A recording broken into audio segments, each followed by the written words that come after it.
নমস্কার বন্ধুরা, আমি বিকাশ। আপনারা দেখছেন তোমার আমার নিউজ। আমরা চলে এলাম আজকে আবার একটি নতুন ভিডিও নিয়ে। আমাদের আজকের বিশেষ প্রতিবেদন, এবার উড়ান বিপর্যয় লন্ডনের সাউথএন্ড বিমানবন্দরে। উড়ার কিছুক্ষণের মধ্যেই হুড়মুড়িয়ে ভেঙে পড়ল ছোট আকারের একটি যাত্রীবাহী বিমান। বিস্ফোরণে কেঁপে উঠল গোটা এলাকা। কি ঘটেছিল সেই সময় জানাবো বিস্তারিত আমাদের আজকের বিশেষ প্রতিবেদন। রবিবার স্থানীয় সময় বিকেল 4টে লন্ডনের সাউথএন্ড বিমানবন্দর থেকে নেদারল্যান্ডসের উদ্দেশ্যে রওনা দিয়েছিল একটি ছোট যাত্রীবাহী বিমান beach B200 super king air. যাত্রা শুরু করেই ঘটে গেল ভয়ঙ্কর কাণ্ড। ওড়ার কয়েক সেকেন্ড পরই হঠাৎ ভেঙে পড়ে বিমানটি। বিকট শব্দে ঘটে যায় বিস্ফোরণ। মুহূর্তেই আগুনে জ্বলতে থাকে ভগ্নাবশেষ। চারদিক ঢেকে যায় কালো ধোঁয়ায়। আতঙ্কে ছোটাছুটি শুরু করে দেয় আশপাশের মানুষ। প্রত্যক্ষদর্শীদের মতে বিস্ফোরণের শব্দ এতটাই প্রবল ছিল যে বহু দূর থেকেও তা শোনা গিয়েছে। বিমানের ধ্বংসাবশেষ থেকে ক্রমাগত বের হতে থাকে কালো ধোঁয়া। ঘটনার ভিডিও ইতিমধ্যেই ভাইরাল সোশ্যাল মিডিয়ায়। দুর্ঘটনাটি ঘটেছে যে বিমানে, সেটি মাত্র 12 মিটার লম্বা, সর্বোচ্চ 11 জন বহনে সক্ষম। এখনো পর্যন্ত জানা যায়নি বিমানে কতজন ছিলেন কিংবা তাদের অবস্থা কি। তবে দ্রুত গতিতে শুরু হয়েছে উদ্ধার কাজ। এসেক্স পুলিশ ও স্থানীয় প্রশাসনের উদ্যোগে নিরাপত্তার খাতিরে খালি করে দেওয়া হয়েছে আশেপাশের এলাকা, যেমন রাশফোর্ড 100 গলফ ক্লাব এবং ওয়েস্টফ্লিক রাগবি ক্লাব। এই মুহূর্তে কেউ হতাহত হয়েছে কিনা তা নিশ্চিত নয়।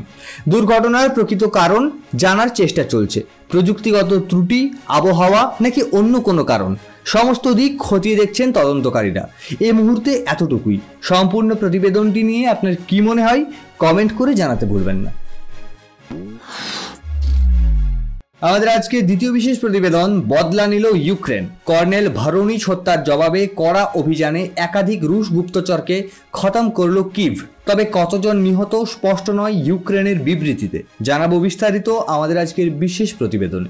ইউক্রেনের রক্তক্ষয়ী যুদ্ধের মাঝে এবার উত্তেজনা আরও বেড়েছে। কর্নেল ইভাল ভরোনিচের হত্যার বদলা নিতে কিভ অভিযান চালায় রুশ গুপ্তচরের বিরুদ্ধে। গত বৃহস্পতিবার গুলিবিদ্ধ হয়ে মৃত্যু হয় ইউক্রেনের সামরিক কর্নেল ভরোনিচের।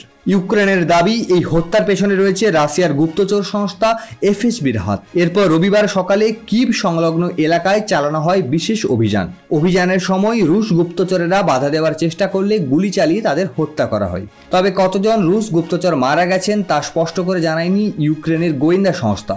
এমনকি অভিযান কোথায় হয়েছে তাও বিবৃতিতে উল্লেখ নেই। রয়টার্স জানাচ্ছেন কিভের কাছেই ছিল এই অভিযানের এলাকা। সন্দেহ করা হচ্ছে এক পুরুষ ও এক মহিলা গুপ্তচর কর্নেল হত্যার সঙ্গে সরাসরি জড়িত ছিলেন। রাশিয়ার পক্ষ থেকে এখন পর্যন্ত কোনো প্রতিক্রিয়া পাওয়া যায়নি। তবে এই ঘটনায় রাশিয়া ও ইউক্রেনের সংঘর্ষ নতুন মাত্রা নিতে পারে বলে আশঙ্কা। ইতিমধ্যেই আমেরিকা ইউক্রেনকে অতিরিক্ত সামরিক সহায়তার প্রতিশ্রুতি দিয়েছেন। পূর্ব ইউক্রেনের ডানবস অঞ্চলে যুদ্ধ চলছেই, এবার কূটনৈতিক সংঘর্ষও তীব্র হচ্ছে। সম্পূর্ণ প্রতিবেদনটি নিয়ে আপনার কি মনে হয় কমেন্ট করে জানাতে ভুলবেন না। আমরা আগামীকাল আসছি আবার একটি নতুন ভিডিও নিয়ে। ততক্ষণ পর্যন্ত ভালো থাকুন, সুস্থ থাকুন।